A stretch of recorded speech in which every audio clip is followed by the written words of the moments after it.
Well, hello, Therapy Flow. We're excited to dive in to the fallacy of many. The fallacy of many.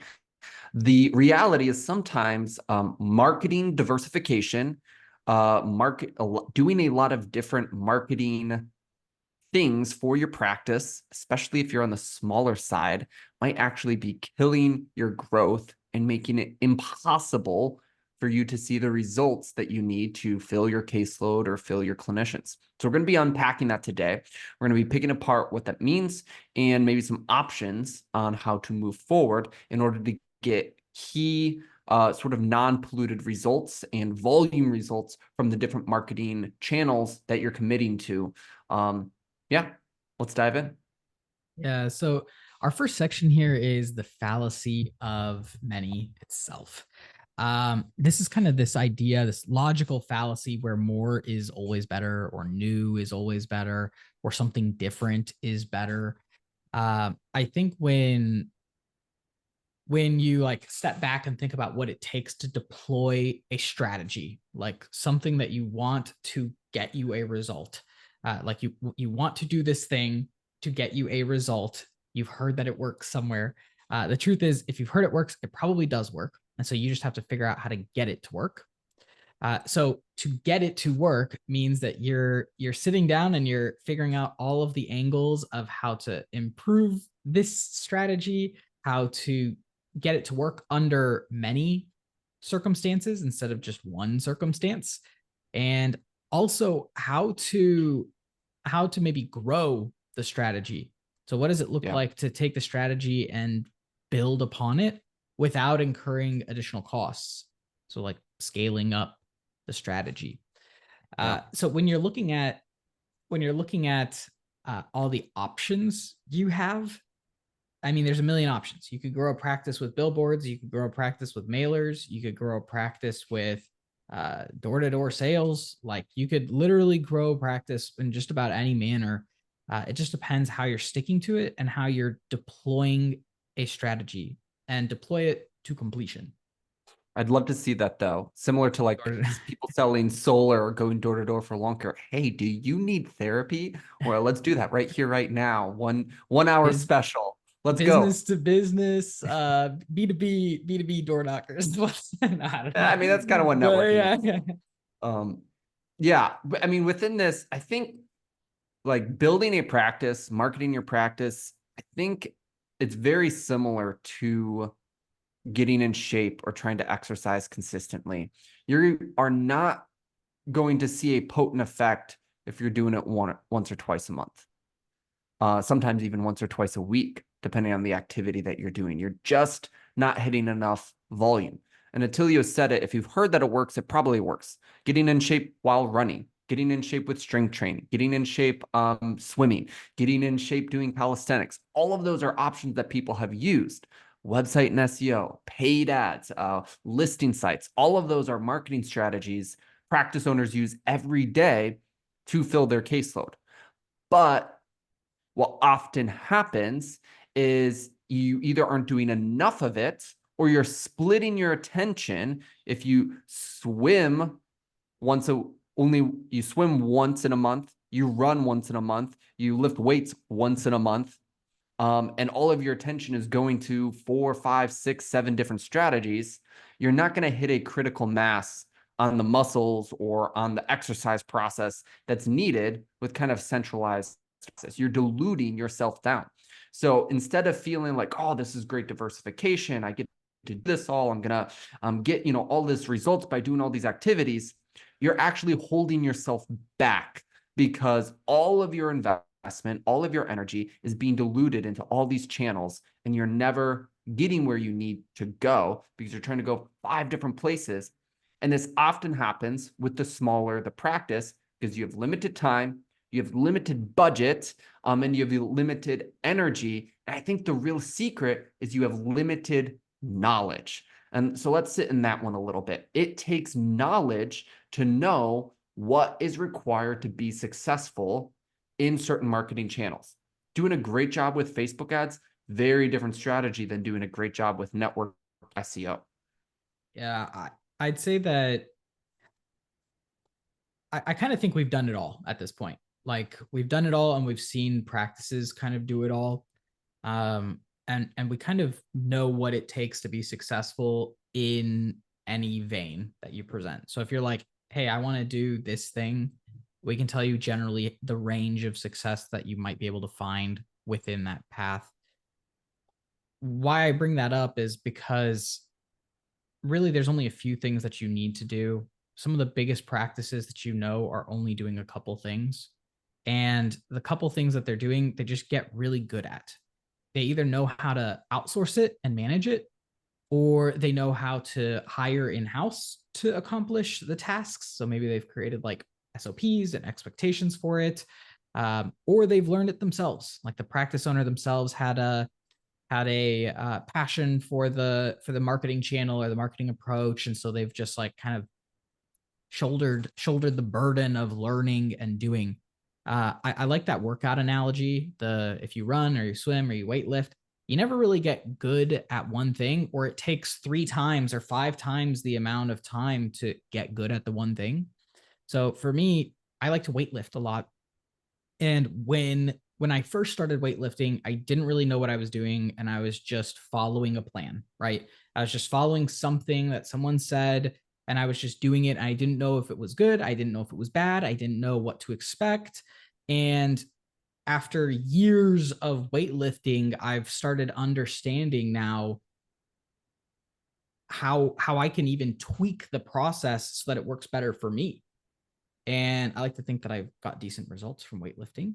But the idea is that this has taken me years to learn how to not only do the work for this process, but even modify it and suit it to my own needs, so Yeah. that it's maybe even more effective for me and my business, my practice, my body.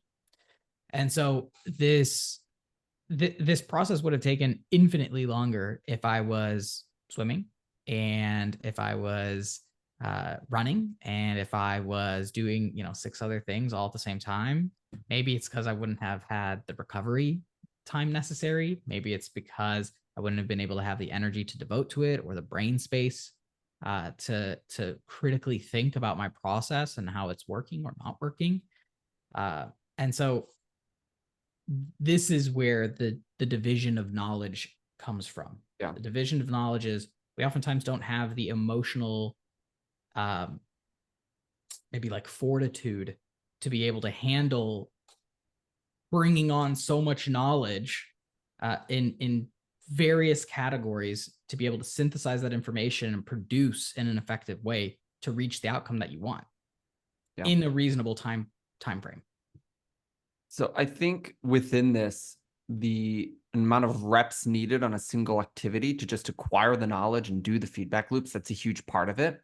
But when you buy into the idea that I need to be doing 3, 5, 7 different marketing strategies all at the same time, especially when you're either trying to grow or you're brand new, that's when it's the most dangerous for 2 reasons. You're not going to hit a critical mass on any one activity. So for instance, let's say you're like, man, I'm scraping together $400 to spend on marketing monthly basis. And that is a stretch. And great, if I go and get on one listing site and I boost one post on Instagram for $100, and then I try and give a random SEO person $200, and I spend some time on a couple like AI subscription softwares in order to try and help me generate content, and then I spend the extra 3 hours a week I have over here. You're diversified, but you're totally diluted. You used all of your time, all of your emotional energy to start 5 or 6 different things, and you're not going to get a result from any of them because we haven't hit a critical mass. It takes a couple $100 to usually get results from ads, usually for a month or 2 if done right. It takes more time to get results from SEO. It takes a lot of refinement to start getting clients from social media. And there's just different barrier to entries that's needed on just an investment level. You get exhausted sooner. There's just more things going on. And so you have to protect yourself. You have to reserve your time, your energy, your limited capacity and resources, and you have to double down on something that's working. And that kind of goes into what do you do instead?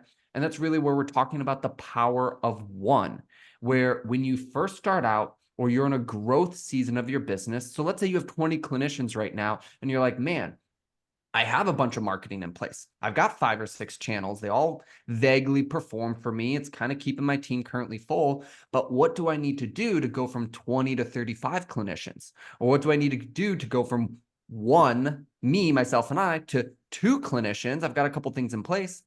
We need to go back and invest in one new thing and scale it until it starts to results. I was doing a practice marketing audit yesterday with a practice owner, and they're spending, $500-600 a month on Google ads. And they're like, I really want to start Facebook and Instagram ads. And I'm like, great. Are your Google ads profitable right now? They're like, I don't know. Okay, great. Are we generating leads from it? Yes. Are we generating new clients from it? Yes. How many? 5 or 6. Cool. We're probably making money from the Google ads. Is your Google ads person doing their job? Do you trust them if you give them more budget, they're going to get more results? Yes. Great. Let's not spend the money to have someone have a person launch new Facebook ads for you and more budget. Let's take whatever that cost was and just put it into the Google ads that are already working. Take less time, takes less energy, and you'll get even better results from the Google ads. Scale across one new channel instead of looking to always do new things or version of new things next to it. Try and get the job done. Focus on one thing when you're in a growth mode for your business. Yeah. I, there's always challenges when it comes to even just turning the dial up sometimes. So like Google ads, turning the dial up, there's challenges that are baked into that process. And sometimes it's not as straightforward as you think, or you might want it to be. And so learning how to scale up something that's working is learning on its own. Just because you've got the thing to work one time at one level doesn't mean that you can get the thing to work another time at another level. And so it requires another set of learning. And so it's deceptively costly to scale it your first time if you don't know what to expect. And so for that reason, it's even more important to focus on your one thing. Focus on your one thing because yes, you figured it out. Yes, you know it works. Yes, you know what it takes to get it to work. But there's always a little bit of learning baked in there. And I mean, we've spent at this point millions of dollars, I feel. I don't know how much we spent, but it's a lot for Google ads. And every single time it's always a little bit different. And just because you've done it a lot doesn't mean that it's going to work out 100% perfect. And so focus is going to be the confidence builder that you'll need, because sometimes you're wading into uncharted territory, and sometimes you've done this 5 or 6 times and you've kind of been through the rodeo a little bit, and you know to anticipate maybe separate costs, and so you know when to scale or when to grow a certain segment or not, or who to hire based on what you expect. And so focus. It'll concentrate your knowledge, your specific knowledge, and it will give you greater insight into the intended results, into the maybe unforeseen costs. Maybe now they've been a little elucidated now that you've done it maybe once or twice or 3 or 5 or 10 times.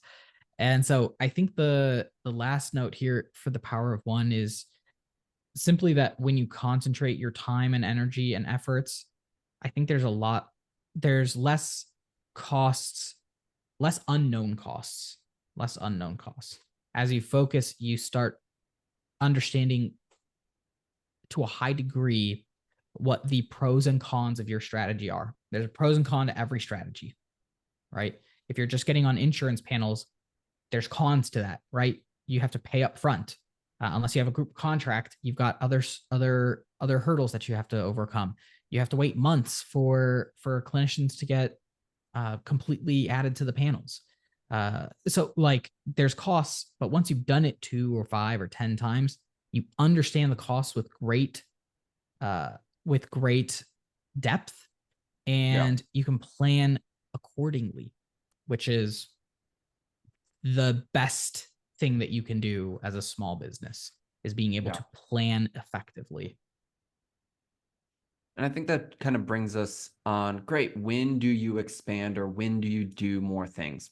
The first couple of years of mine and Attilio's business, we didn't have a website. We had a couple like funnels or landing pages, but we were primarily running ads to like this one-to-one thing. And we didn't have this big full core website. The reason for that was twofold. I didn't want another asset to have to like maintain and keep track of and like care about. And then the other thing is it wasn't um, monetarily in our best interest to invest in SEO and other things related to that website because we were scaling with word of mouth referrals and networking and paid ads. And those were the channels that, we were really focused on, were working well for us. Maybe about a year and a half ago, we built a website top to bottom from scratch. And then we hired or moved one of our team members to be doing full-time optimization and SEO on a daily basis. And the reason for that is I wanted to diversify.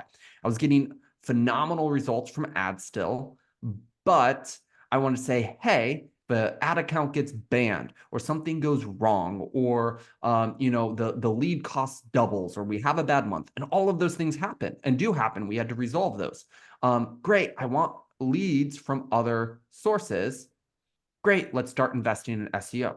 And what that did is like it kind of capped, because all this money, budget, and management time was going to this new person to build and do SEO, but lead volume started to grow. And now I've got two amazing channels that produce leads for me.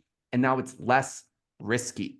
There's a big difference between polluting your resources and diversifying for safety. When you are in a season of like, we're probably going to be here for a little bit, look for ways to diversify your marketing.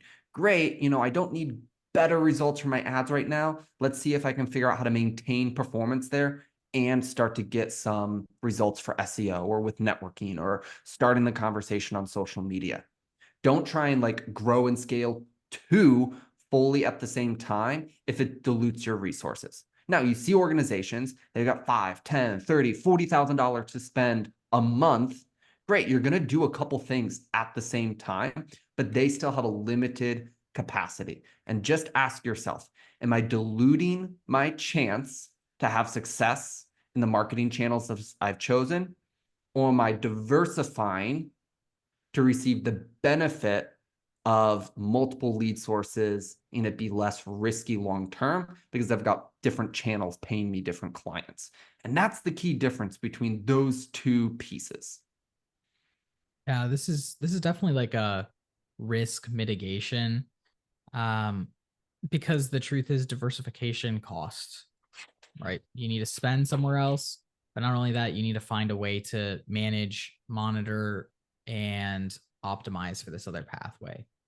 And unless you have other staff members, like a marketing director can manage and maybe improve 3 channels at once, but that's their whole job.